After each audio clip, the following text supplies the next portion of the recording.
Nah, oke guys, sekarang kami akan membahas mengenai motor mesin Suzuki Thunder ya.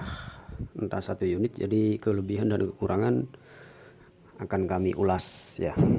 Jadi untuk yang pertama, untuk kelebihan dulu ya. Untuk kelebihan motor ini, fokus kepada motor ya, jangan yang lain ya. Karena tempatnya berantakan ya. Jadi kelebihan motor ini, yang pertama pada bagian mesin, beda dengan di Honda. Kalau di Honda itu rata-rata bagian komponen ya, yang awet.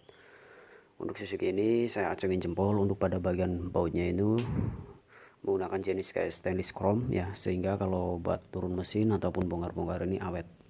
Bahkan untuk pemula pun bisa berani mencoba. Tapi kalau untuk Honda, mesin Honda hati-hati. Yang udah senior, udah berpengalaman aja bisa patah baut ya. Tapi kalau untuk Suzuki saya udah sering bongkar-bongkar ya. Bahkan saya pasang plat, bongkar-bongkar dinamo, pasang kembali buat praktek teman-teman, aman-aman aja.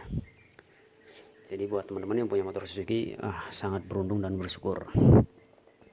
Kemudian pada indikator mesin oli ya, di situ ada kaca indikatornya, itu suatu kelebihan. Dan knalpotnya itu tidak mudah karat, sama pada bahan babet silinder headnya ini juga tidak mudah kotor dan mudah karat ya.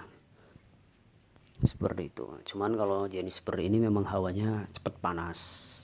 Jadi kalau udah panas langsamnya tinggi sendiri, bisa jadi Honda pun sama, kalau udah panas langsam tinggi sendiri itu adalah suhu normal karena olinya itu encer dan bahan bakar makin besar sendiri ya, lebih ringan untuk rasio pemutaran. Jadi itu hal wajar ya. Jadi teman-teman itu jangan ngoprek-ngoprek karbu-karbu lagi ya. Nah itu suatu kelebihan. Nah jadi teman-teman kalau misalkan untuk menambah performa tinggal ganti karbu ya. Jadi kalau untuk mesin memang awet. Pernah saya ini oli kosong, jadi teman bengkel, saya bawa ke teman bengkel, turun mesin, piston, keteng ya, udah dicekin semua. Oke, olinya lupa dimasukkan. Setelah itu digerung-gerung, tidak mau langsam, gerung-gerung tidak langsam. Saya bilangin, ini oli udah masukin belum? Karena suaranya agak sedikit kasar ya. Ternyata belum, lupa ya.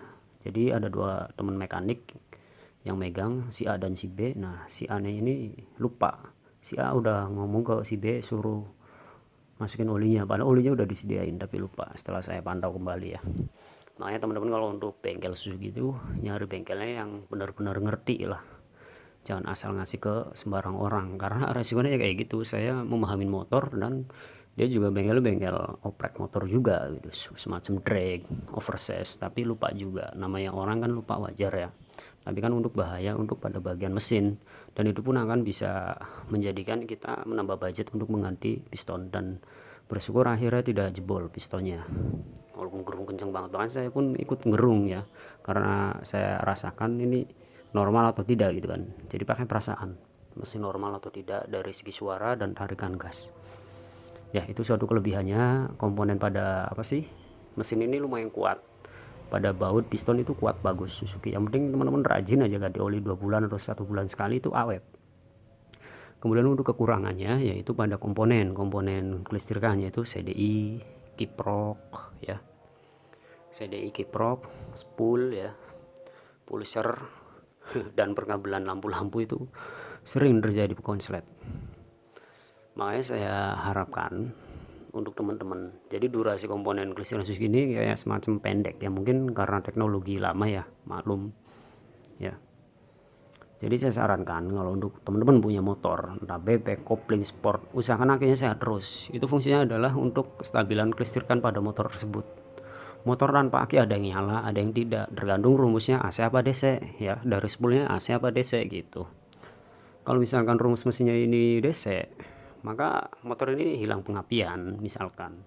Tapi kalau misalnya teman-teman motornya rumusnya AC ataupun dirubah menjadi AC, tanpa aki pun dia nyala ya. Tapi nanti ada yang overhead, kiprok, karena filternya itu tidak ada untuk dipindahkan ke aki ya. Jadi kiprok ini fungsinya untuk memfilter arus besar menjadi kecil ke aki ya. Jadi kalau misalnya teman-teman dirakit menjadi AC ya silakan, tapi ya resiko tanggung sendiri gitu kan. Semua motor mempunyai efek, walaupun ini bawaan pabrik sistem DC, misalkan teman-teman paksain dibikin elko ataupun baterai atau lain-lain, yang penting sehat aja sistem kelistrikannya itu aman, tapi nanti suatu saat ada efeknya. Jadi saya sarankan kalau bisa menggunakan aki ya. Kalau misalnya teman-teman merakit pakai baterai bisa nggak bang? Bisa aja, yang penting nilainya 12 volt atau 13 volt dan ampere sesuai, sehingga tidak jeblok si baterai itu pada dikirim arus si kiprok ya. Jadi kalau untuk tangkinya agak lumayan kuat, suatu kelebihan juga untuk si Thunder ya. Jadi yang saya rangkum ini saya pahamin lah, Thunder 2006 ataupun Thunder yang lain yang udah saya rangkum di sharing di grup, itu rata-rata komponen kelistrikan, entah kabel body, entah spool, entah CDI, itu ada aja yang ganti. Tapi kalau untuk motor Honda itu CDI spool itu jarang, tapi mesin itu yang sering sebel bongkar pasang itu baunya yang patah atau lecet ya, atau selek. Makanya saya ingatkan kalau misalnya mau bongkar-bongkar mesin ini usahakan suhu mesinnya ini dingin dulu, jangan kondisi panas ataupun hangat, nanti bisa memuai ya. Oke, seperti itu untuk tentang sekedar bincang-bincangnya. Semoga ini menjadi gambaran atau wawasan pengetahuan untuk seputar otomotif pengguna Suzuki Thunder ataupun motor lain ya. Jadi seperti itu untuk kekurangan dan kelebihan motor Suzuki Thunder ya, yang udah saya jelaskan, saya rangkum. Semoga teman-teman sehat selalu dan banyak rezekinya yang selalu menonton ini, berbagi informasi dan ilmu pengetahuan ya seputar otomotif. Silahkan di subscribe bagi yang belum subscribe, silahkan gabung ya, dan silahkan share ke teman-teman, silahkan like video ini ya, tandain sudah ditonton. Nanti kami akan bahas-bahas lagi seputar tentang Suzuki Thunder, karena dunia motor otomotif itu tidak akan ada habisnya, pabriknya bikin lagi ya, varian ini varian itu. Oke, jika ada pertanyaan tentang kerusakan motor silahkan komentar, dan silahkan tonton di playlist channel ini tentang Suzuki, tentang Mega Pro, Tiger ya, Air King udah saya buatkan playlistnya. Jadi teman-teman nggak usah banyak nanya lagi ke komentar, bang mana ininya ini. Jadi teman-teman tinggal cari aja kebutuhan kerusakan teman-teman apa, entah karburator error ada playlistnya, entah perkabelan atau komponen ada playlistnya udah saya buatkan. Jadi teman-teman tinggal scroll tonton, pahamin, belajar, oh kayak begini gitu, sesuaikan judul aja nyarinya di playlist kalau bingung ya. Oke, cukup sekian, terima kasih, next video selanjutnya ya.